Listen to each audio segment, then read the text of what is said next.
Imagine showing up to a tournament, playing in it, and making the correct decision on every single point of that tournament. Obviously, you're gonna win the tournament, and this might seem unrealistic, but it actually is possible so long as you have the right tactics going in. And after you learn these tactics that we're gonna talk about in this video, you're gonna make better decisions and become a better pickleball player. So here are my 6 pickleball strategies that will help you beat 99% of pickleball players. Let's open the playbook. Strategy number 1 is to hit to the middle the majority of the time. So a phrase that I like to remember and tell everybody to remember is down the middle solves the riddle.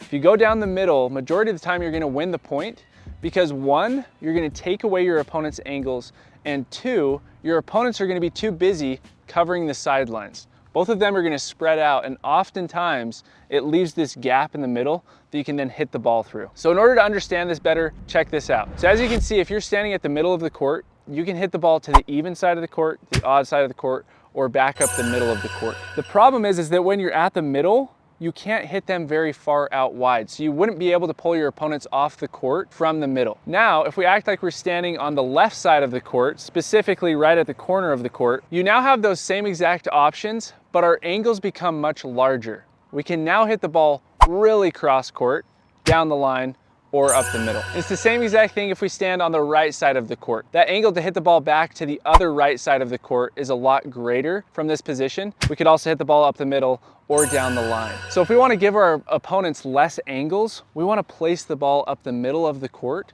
because they don't have much angles to work with, and chances are they'll hit the ball back directly to us. This doesn't mean that we should just strictly hit to the middle when we're trying to keep our opponents back, but it does mean that we should hit their majority of the time so that we can take away their angles and take advantage of the point. The better a job that we can do of making the court feel extremely small for our opponents, the better job that we are doing as the offensive player, and the more opportunities that we're gonna have to be able to take advantage of the point and win more points. Now, as our opponents come closer to the net, that's when we wanna experiment more with angles. But remember, the further out we pull our opponents, the bigger angles that we're giving them regardless of where they're at on the court. When our opponents have made it to the kitchen, we want to go for the most consistent shot. The most consistent shot is always going to be cross court. You have 22 feet to work with whenever you're dinking cross court, and you only have 14 feet to work with whenever you're dinking up the line. So you have an extra 6, 7, 8 feet whenever you dink cross court.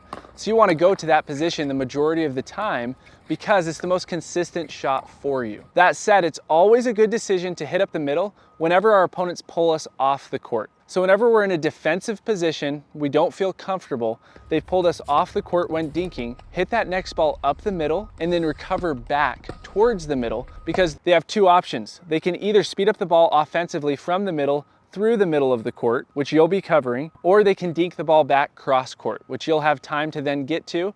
And if it pulls you off the court again and you feel uncomfortable, you're gonna dink that ball back up the middle and then hover back over the middle so that you're covering that speed up. And so you can do this over and over and over again until the point becomes neutral. Then you can start to pull them off the court and make them feel uncomfortable. So utilizing the middle is a great strategy regardless of where your opponents are at on the court. Don't use it all the time when your opponents are up at the net, but use it majority of the time when they're back and whenever you're pulled off the court. You'll take away your opponent's angles, and remember the phrase, down the middle solves the riddle. By the way, the sponsor of this video is Selkirk. You can use my code INF-Playbook to get a free e-gift card after your purchase of anything that is pickleball gear related. So you can get bags, balls, obviously paddles. This is the paddle that I use. I have a lot of people ask me what paddle I'm using lately. This just barely came out. It's the 007. I have put a lot of hours on the court with this paddle because what they claim is that it lasts 3 times longer than carbon fiber. Now the jury is still out on if it lasts 3 times longer, but this feels the exact same as when I first opened it and took it out of the box. And I have put a lot of hours out on the court with my ball machine and a whole lot more hours playing in rec, but this paddle has been super impressive so far. It absorbs the ball super well. I absolutely love it. It's a paddle that's going to last. So again, use my code INF-Playbook, pick yourself up a 007, strongly suggest it. Also any pickleball gear that you need. Let's head back into the video. Strategy number 2 is to drive the 3rd shot of the rally at the returner, and then to make sure that you attack any ball that you can take out of the air. If the ball bounces after that, drop the ball into the kitchen.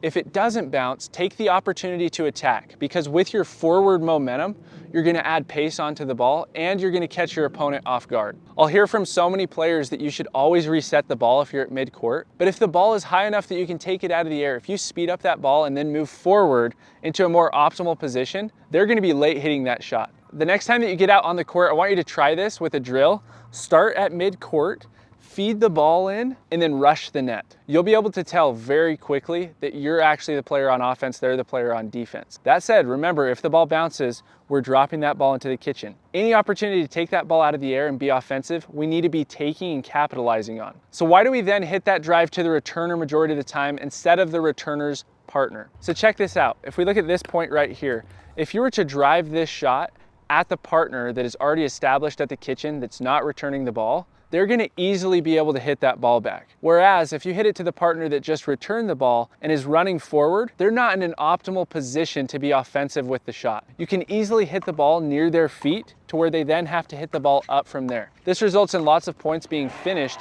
on that 5th shot of the rally. And if for whatever reason they don't pop up the ball and they end up hitting it into the kitchen, well, now it's a super easy transition for you guys. All that you had to do was drive, and now you're already at the kitchen and you're in a dink battle. So if you drive it at the returner's partner, they're already established, they're comfortable, and they're gonna put the ball away, and they're gonna put a lot of offense back on you. It's gonna be a harder transition. Whereas if you drive to the returner majority of the time, you're gonna make it up to the net and be established majority of the time, and also you're gonna have way more offensive opportunities to put the ball away. So remember to drive the vast majority of your third shots to the returner, and if they give you a pop-up or an opportunity to take the ball out of the air, even if you're at mid-court, speed up that shot, continue to move forward, and take advantage of that point. Strategy number 3 is to make sure that you have the same strategy whenever you're going into a tournament or a match as your partner. Make sure that you're both on the same page with 2 specific things. This is what I'll always say, is make sure that you know where your partner is gonna hit majority of their drops or drives, so the 3rd shot of the rally, and also make sure that you know where your partner is gonna hit majority of their dinks to. So often players will get into a tournament and they both have strategies going in, but they're different strategies, and specifically, they don't have the same strategy with hitting the 3rd shot of the rally or with where they're gonna be dinking the ball. So before you play in each match, you're gonna talk to your partner and be like, hey partner, let's figure out where we're hitting our 3rd shot drop and our 3rd shot drive. If you don't know your opponents on the other side of the net, you won't know a strategy to use against them because you won't know who's weaker. Typically you wanna hit to the weaker player. So if you don't know this, you wanna play to your strengths. So you wanna hit these thirds where you're most consistent until you guys can kind of get a game plan and figure it out. So then you're gonna call a timeout or just talk to each other in between points and say, okay,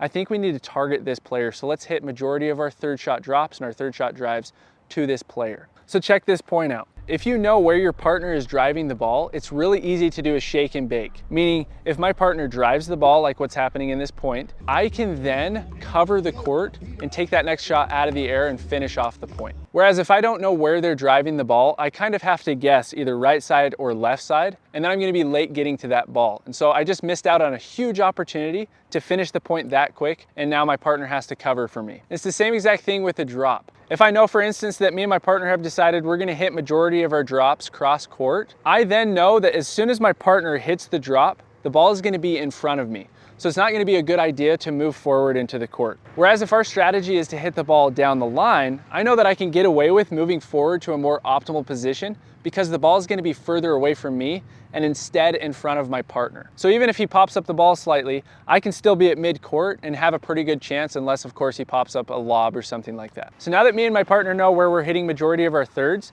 we now need to figure out where we're gonna hit majority of our dinks. This is gonna be just as important because as soon as we establish up at the kitchen, if my partner is just hitting to a ton of random positions, I'm not really gonna know where to cover.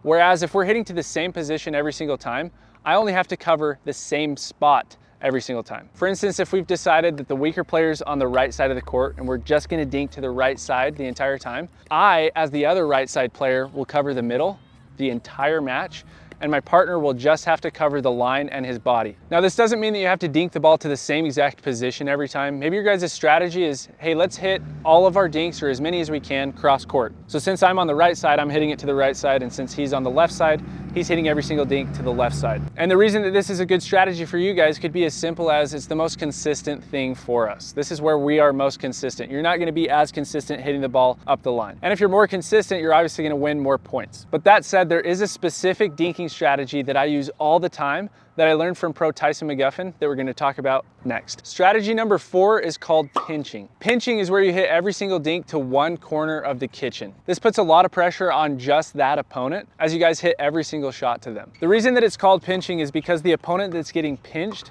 feels like the court is getting smaller and smaller and smaller as you and your partner are closing in and hitting every single shot to their little corner of the court. I've gotten more pop-ups from my opponents by using this strategy than by any other strategy. So again, establish with your partner beforehand, hey, let's pinch this opponent because he's the weaker player. But keep in mind that if you're playing in rec, I recommend pinching the better player. The reason that you want to pinch the better player is because you're going to hit a lot more shots and you're going to become a better player as a result. But as soon as you get into a tournament, pinch the weaker player because you obviously want to win the tournament. It's obviously super fun to win in rec play, but it's way more fun to win in a tournament. So when you get into that tournament, hit to the weaker player. If you're not playing in a tournament, hit to the better player and become a better player as a result. Strategy number 5 is to concede the kitchen.